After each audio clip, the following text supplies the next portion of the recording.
Hi, I'm Tracy McDaniel. At Choose New Jersey, we work to attract jobs and businesses to our state by promoting New Jersey's world-class advantages for companies big and small. That's why we're proud to support programming produced by the Caucus Educational Corporation and their partners in public television. Funding for this edition of One-on-One with Steve Adubato has been provided by Barnabas Health. Life is better healthy. Kessler Foundation, changing the lives of people with disabilities. Investors Bank. Johnson & Johnson.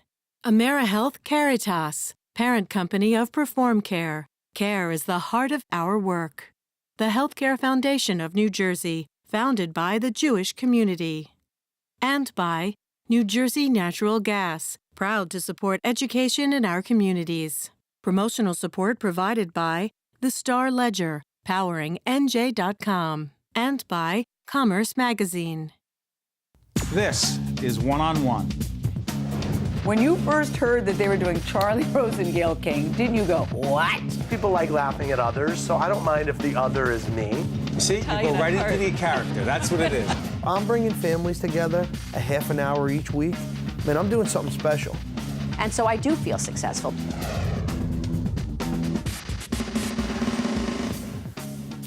Welcome to One-on-One. He was with us, I don't know, 13, 14 years ago. He's been back many times since, and we're honored to have him back in our studio. He's Scott Chesney, president of the Raise Hope Foundation. Good to see you, buddy. Good to see you. Man, a lot's happened. Tell folks what the Raise Hope Foundation is, and then we'll do a little background on you. Absolutely. Raise Hope Foundation, a phenomenal organization that's about 4 years old now. We train, we mentor, and we place people with disabilities and American military veterans for rewarding careers in financial services. We believe that because of technological advances as well as accessibility advances, that a level playing field has been created, not just in this industry, so many other industries. This is the one we're focusing on now. But we have our graduates now competing for great entry-level and other level entry jobs in financial services with people who are able-bodied. And they're doing phenomenal jobs. When we first met, you remember who brought us together? Who brought us together? A lot of people that I could possibly think Main of. guy. Huh? Oh, main guy, Ray. Ray Chambers. Absolutely. An incredible philanthropist. But he's so much more than that. He's a great guy. He's working up at the UN right now. The best mentor in the world. In Africa, malaria. Ray Chambers said to me, I want you to meet Scott Chesney. And I go, the Scott Chesney, you know, because I remember when you were a kid. Give folks who don't know the short version what an incredible athlete you were growing up in Verona? In Verona, correct. You were I was going to say what you were, but you can't say that on PBS. You were it, right? And something happened to change your life. Tell folks. I had a very rare stroke. I was a three-sport athlete. And then on December 28th, 1985, I just woke up one morning and basically had a numb big toe, like when your foot falls asleep. And then 48 hours later, I was paralyzed from my belly button down to my toes. No accident, no injury, no trauma. It was a very rare stroke that I could have gone my whole life without anything happening, but it was my time. It was my time. Yeah, we used to say it like that, as if, you know, it was my time. and I remember we talked, I'm not sure how many years after that, but what always struck me about you, and what continues to strike me about you today, and we'll talk about the foundation, the work you're doing, has always been your attitude. Describe it. Where the heck does it come from? And how do you help other people with theirs? Absolutely, absolutely. Attitude, it's your energy each day. It's almost like the gasoline in a car. And I feel that truly that's the only place I could disable myself. And I know that people who are able-bodied are disabling themselves constantly through having a negative attitude. I've gotten to the point, Stephen, it's taken a lot of work, and it's work that I love sharing with others, is that I refuse to have bad days anymore. I don't have bad days anymore. I have challenging moments. I have sad moments. I have painful moments. But based on this thing called gratitude, I will never allow myself to have a full day in which I call it a bad day. So there's the challenging moments, the ones that I learn so much about myself and other people through, my moments of sadness. I live every day with some sort of pain in my leg still, but everything I realize has a message in it and a lesson that can be learned and something that can be shared with others. And knowing full well that that's still continues to be my purpose each and every day, is to serve others. That helps me to have that attitude each and every day, in which I see it full of abundance, I see it full of gratitude. Talk about the foundation, because also the connection now, we have two, it's so interesting how the world, through the relationships you have, bring you back to your friends. The Raise Hope Foundation, it got brought up to us through our friends at the Kessler Foundation, Yes. but also through our partners at Investors. Yes. Make all those connections for us. Absolutely. Well, we can begin with Investors, and Investor Bank, who's one of our top sponsors. Kevin Cummings, right? We just honored Kevin Cummings with the Raise Hope Leadership Award at our annual Joe Piscopo event. Joe's our other good friend. Another good friend. He's on our board of trustees. And so we honored Kevin with our first award based on the work he's done with people with disabilities as well as veterans. And we said, That's listen. a picture of Kevin right there. Absolutely, Right. absolutely.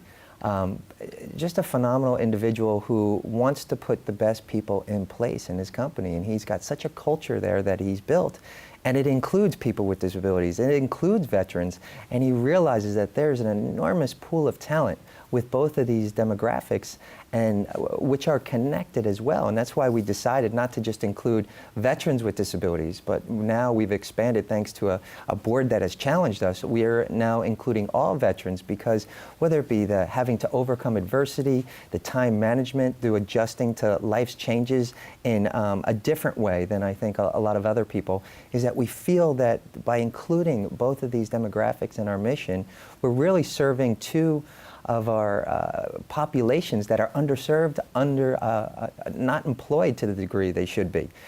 Kessler Foundation, who does so much to help with regards to rehabilitative research, people with disabilities. They do so much for employment issues for people with disabilities. I'm actually one of their ambassadors. They, right away, when we went to them very early on at Raise Hope Foundation, they were very generous to us in giving us a grant and understanding that, you know, this relationship is going to build and prosper. And what we've done, which Kessler loves so much, is that we form partnerships with other organizations. We decide. I'm sorry? For example? For example, we have the Center for Financial Training. We have our Financial Services Academy For that vets? we do. For veterans and also people with disabilities. We do this out of Rutgers Business School. They've been very generous. Another partner of ours is that they've provided us free of charge with an accessible classroom there. So basically, Why is that so important? I'm sorry? Why is that so important? The accessibility for, obviously you could do training online, you could do any type of training, but there's something to be said for that social interaction. What we're having now, Steve, it's very important, I think, with everyone, but with people with disabilities, because of technology, and I'm generalizing here, is that we've isolated ourselves. We don't have to leave our homes to do anything. And you know the importance, being the communication guru that you are, is that you know the importance Guru of... was going too far. No, you're my guru, is to have the connection that we're having face to face. So we have that training that's being done at Rutgers Business School for our Financial Services Academy, which is Center for Financial Training. Now, the banking industry, which is our sweet spot now in terms of placing people, and that's why Investors is so important, and others. But what do they actually learn in terms of skills and tools that helps them in their lives to be more gainfully employed, to be the kind of citizens that they want to be, that we all want them to be? What are they actually taking away from it? Well, with regards to the Financial Service Academy, that's one portion of the training. They're learning how to be bank tellers, customer service reps, sales representatives. Now that's... to get jobs. To get jobs, to get jobs. But the Center for Financial Training has been working for decades now in the banking industry, providing additional training. The banking industry provides more additional training than any other industry. They turn to the Center for Financial Training. We approached the Center for Financial Training. They've had people come through their training classes who've had disabilities, but never really focused on that segment of the population. So right away, they were on board. We met with some banks and said, what exactly are you looking for? So we customized a program that the Center for Financial Training runs at Rutgers Business School. But Steve, we combined that training. When the founding fathers of Raise Hope Foundation first approached me about being their president, I said, this is great, and I could absolutely see, having spoken to many people in the financial services industry over the years, we need work-life balance skills training. What does that mean? Is that the majority of people with disabilities have never, and I'm generalizing here, but have never worked a part-time or a full-time job and managed their disability at the same time. It's very time-consuming to live life from a wheelchair, to live life with a disability, whether it be a physical disability or a mental disability. Now combine that into a day with a full-time or a part-time job, it's very overwhelming. So I get to head up that training. I've been doing that with people who have disabilities and people who are able-bodied for many years now. Said I'd love to do this training myself. So one day a week, they're basically at Rutgers Business School. One day a week for just an hour. They're on a is that your webinar. graduating class? That's our graduating class, yeah. What happens after they graduate, by the way? Right now, they're going through interviews. They're going through a bunch of interviews. Job interviews? Job interviews for either full-time or part-time employment. And we're trying to, which is the key here, is some of them can't drive a car, so transportation issues. We're trying to strategically place them within a certain mile radius of their home. So again, they could have that work-life balance. But we have some who've graduated who, you know what, will drive in a car anywhere and are hungry and are going on various interviews as we speak. So we're excited. You love this work? I love this work with a passion, Steve. Everything that I do, I'm passionate about, but to help my extended brothers and sisters who have disabilities is so rewarding. I knew this from the very beginning, but I was reminded of it, not this past graduating class, but the one before it, in which there was a gentleman who interviewed at Boiling Springs Savings Bank, and he ended up getting a job offer. And he called me up and he thanked me, and he said, Scott, do you know, with what they offered me, now this is a 33-year-old gentleman who's never worked, has the capabilities, has the talent, was an aspiring actor. He said, Scott, with what they're willing to pay me, which includes almost like overtime from the very beginning, I'm going to more than quadruple what I was making on Social Security disability. See, just almost like now, I just started to cry. I can't even like imagine something like that. He said, thank you, and he was thanking the whole organization, but I brought him back to speak to our graduating class, and I said, this is why this works. This is why you've made this commitment. This is why you have to be patient now in this interviewing process to get jobs. It's good stuff, and I'm so glad we had our friend Scott Chesney, the president of the Raise Hope Foundation, who always comes here and not only raises hope, but provides wisdom and always a positive attitude. Thanks, buddy. Thank you. Thank you, Steve. Keep it up. Stay with us. This is One-on-One. We'll be right back right after this. Thank you. If you would like more information on this program, or if you'd like to express an opinion, email us at info@caucusnj.org. Visit us online at oneonone.org. Find us on Facebook at facebook.com/Steve Adubato, PhD. And follow us on Twitter at Steve Adubato. We're joined by our good friend Betsy Ryan, President and Chief Executive Officer of the New Jersey Hospital Association. Good to see you, Betsy. Good to see you, Steve. For once, we're not going to talk about the Affordable Care Act, okay? It's your show. Okay. We'll have other times to talk about the ACA. But I do want to talk about behavioral health issues. Patients with behavioral health problems often are treated in emergency departments. Why is that an issue, and why should we be dealing with this? It's an issue because we don't have capacity in the state to deal with it elsewhere. So patients in need come to their local emergency department. We have been and we always will be the safety net for them, but it's not the best place to treat a behavioral health patient. Imagine you or I in an emergency department for a long period of time. By the way, excuse me, let's go back. Behavioral health sounds somewhat benign. What are we talking about? We're talking about people who have mental health issues. Now put it in perspective. So imagine you or I maybe taking a child into an emergency department and sitting there and waiting and waiting and waiting to be placed in the right kind of bed. It's just not the right setting.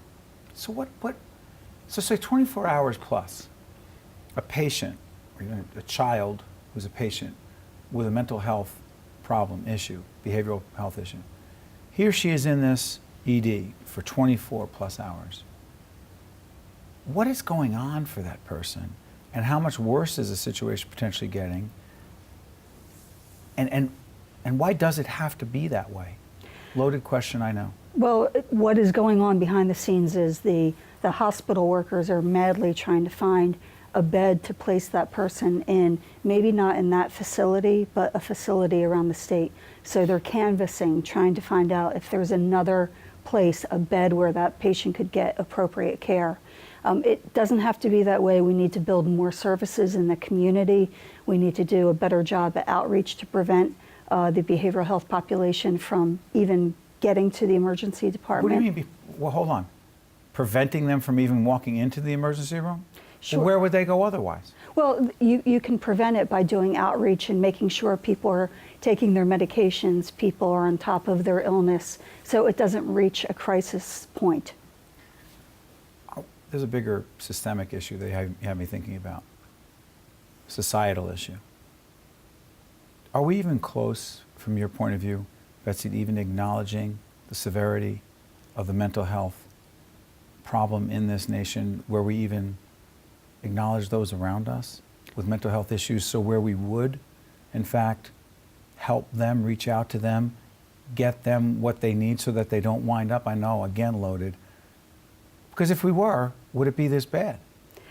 I think we have some work to do in that regard. I do think there's not an awareness unless you have a family member, and many of us too have family members who have a struggle. But it's when that patient reaches a crisis and we just can't find the right place to care for them, that it's a real problem. And we're beginning to see instances that poor state senator in Virginia who was attacked by his own son, took his son to the local emergency department. They could not find a bed. Virginia state law, for some reason, prohibited keeping that patient for longer than, I think it was 6 hours. Discharged, and the patient that evening attacked his own father. Is that what happened? Yes. So when a situation like that happens, Betsy, why isn't there not the kind of reaction that says, oh my God, this situation's out of control, we need to do something? Usually in the media, we at least respond to the crisis, the very visceral, visual, shocking crisis, and do something. We didn't there. Well, you and I are talking about this issue, small step. Right. 60 Minutes did a piece on it this past Sunday. They did. So I think Did they say what needed, sorry for interrupting, did they say, hey, here's what we need to do about it? They did have a member of Congress on talking about different approaches to changing the problem. Unfortunately, as is too often the case, it often comes down to money. However, New Jersey hospitals aren't standing still. We're not just sitting idly by.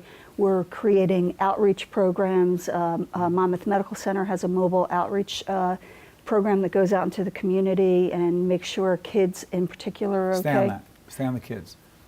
The system of care for children, how is it different? It is largely the same. It's just a different kind of bed. But don't they need something different? Well, they do, and you know, there's different types of psychiatrists who might treat a patient, different training required, but it's, you know, largely the same system. It's so interesting to me because when we see these situations that happen with teenagers, very young people, maybe younger than teens in some cases, who wind up having their behavioral health or mental health issues manifesting itself in violence. If we really wanted to, if we were more vigilant, do you believe, Betsy, from your experience, that we could really identify some of those situations sooner? Oh, absolutely. I really do. I think that if we provided more care in the community, had more outreach into the homes, I think we could make a dent in the problem. All right, I need to ask you this. I don't need to, I just want to. Okay. You know I don't need to, I wind up doing this. Shift gears a little bit. Sure. The hospital landscape. How many hospitals in the association right now? 72 acute care hospitals. Okay. Not-for-profit? I would say of the 72, probably 64 are not-for-profit. Ergo the question. Do you sense that more and more hospitals in the state of New Jersey, because I know all the laws in each state are different, do you sense there's going to be an aggressive movement toward creating more, you know where I'm going, right, for-profit hospitals? Well, I think if we just look at the past couple of years, the answer is yes. Some of the hospital conversions we've seen have been from a not-for-profit institution to a for-profit entity. And in those cases, the hospital boards sit down, they do an RFP like any business, and they... A request for a proposal. That's correct, and they send it out, and they get responses, and they look at what is the best deal for their community. And I know it's often a difficult decision they wrestle with, but sometimes it's the decision between closing a hospital or going for profit to infuse it with capital to keep that operation going. We've seen other deals. Jersey City is going in with the Barnabas Health System, and they're two not-for-profits coming together. So it's not exclusively for-profit. Are you inherently for or against for-profits? I am inherently agnostic. Translation. Well, what I mean by that is it's not the legal status of the entity. I mean, look at the healthcare provider community. Right. We've had not-for-profit and for-profit nursing home for years, and no one blinked an eye at that. It really is how the institution conducts itself. Is it the center of the community? Is it providing charity care to all who require that care? That's the standard we judge New Jersey hospitals by, and I think that's the standard any community should judge its hospital by. Profit or nonprofit, that's the standard. Betsy Ryan, President and CEO of the New Jersey Hospital Association. Good to see you, Betsy. Good to see you, Steve. Thanks. Stay with us. We'll be right back right after this. If you would like more information on this program, or if you'd like to express an opinion, email us at info@caucusnj.org. Visit us online at oneonone.org. Find us on Facebook at facebook.com/Steve Adubato, PhD, and follow us on Twitter at Steve Adubato. Suzanne Delehanty is the director of the Zimmerli Art Museum at Rutgers. How are you? Fine, thank you. I'm happy to be here today. What is the Zimmerli? The Zimmerli was founded in 1966 to celebrate Rutgers' bicentennial, and was founded at first as a small university art gallery called the Rutgers University Art Gallery, and then about 20 years later, in 1983, it was expanded and renamed the Jane Voorhees Zimmerli Art Museum, after the mother of the two benefactors of the new expansion, Ralph and Alan Voorhees. And today we're one of the largest university art museums in the United States, and we have some 60,000 works of art in our collection. We're going to be showing some pictures that actually come from Our Jackie. Raquel, is it from this book, right? This book is Striking Resemblance, The Changing Art of Portraiture. Portraiture? Help me on this one. And by the way, as we show these pictures, I'm fascinated. It's just, they're portraits. Well, one of the things that we did is 3 or 4 years ago, when I first arrived at the Zimmerli, we really wanted to engage students in the Department of Art History more intimately in the thinking about works of art in our own collection. Right. And we were fortunate enough to secure a grant from the Mellon Foundation that allowed us to do a graduate exhibition seminar that was co-taught by one of our curators, Donna Gustafson, and also by a faculty member, Susan Sedlowskis, in the Department of Art History. So 13 graduate students, men and women, gathered at the museum and looked not at slides, but at real works of art. And the idea was to look at the portrait, which is, as you know, a long-standing theme in art, and to kind of look at it outside of the box. I mean, after all, we're Rutgers, we're the Zimmerli Art Museum. We want to look at things in fresh ways. And we really did. Students looked at works that were European, they looked at works that were American, that had come to Rutgers before the museum was even founded. And they looked also at Russian art and Soviet art, because we have very, very strong and special collections in those areas. And they sort of zoomed around and explored this topic. They talked to conservators, they went to photography studios, and came up with a graduate exhibition booklet. This is called this is in paper, but it's also online. Not about face. It's not about face. Identity, appearance, past and present, all about face, not about face. So it was a way to look at portraiture in kind of a new way. So that was one project that the students worked on in the research development phase of the exhibition. They also did papers and presented these papers to a group of faculty from different disciplines, including a physician. But you know, was that the physician who tried to look at, observe our faces and try to interpret what that meant in terms of what? Illness? Help me understand this. Well, I think a lot of this was a fascinating presentation by this faculty member from the medical, actually a physician at Robert Wood Johnson Medical School, that really said that for her to fully understand her patient and her patient's needs, one, she needed to talk to them, but she also needed to look at them while she was talking to them. So that it wasn't about reading, it was really about getting a sense of the whole person and the person's health as being something that was really integrated. So a lot about art museums and having students in art museums who may not be art historians is really training them to have higher powers of observation, which you're a journalist, so you look at things very carefully too, but in a very special way. But you know what's fascinating to me about this? People would think, oh, I know what museums do. And what you're just describing, frankly, Suzanne, and a whole bunch of folks watching would say right now, I didn't think that's what a museum does. This really sounds very different than what the preconceived idea of what a museum is. Fair to say? Well, I'm really glad you picked up on that. Well, That's what true. we would like to have people feel that way. We're different in a number of ways. One, we're part of a large research university, and certainly we're very eager to look at art in the context of a lot of other disciplines. Interdisciplinary approach. One of the shows that we did that I think gives a good example of that, we did a show called Water. Water. All right, here's a theme. All of us are made of water. The earth is largely made of water. So it feels very, very, very accessible as a theme. But in reality, it's very profound. Are we looking at pictures of that? We're looking at a picture of water. These are examples of, these are photographs made actually by a faculty member who teaches at Rutgers of all the fountains in Rome. So all the architecture that was made to carry and to produce water.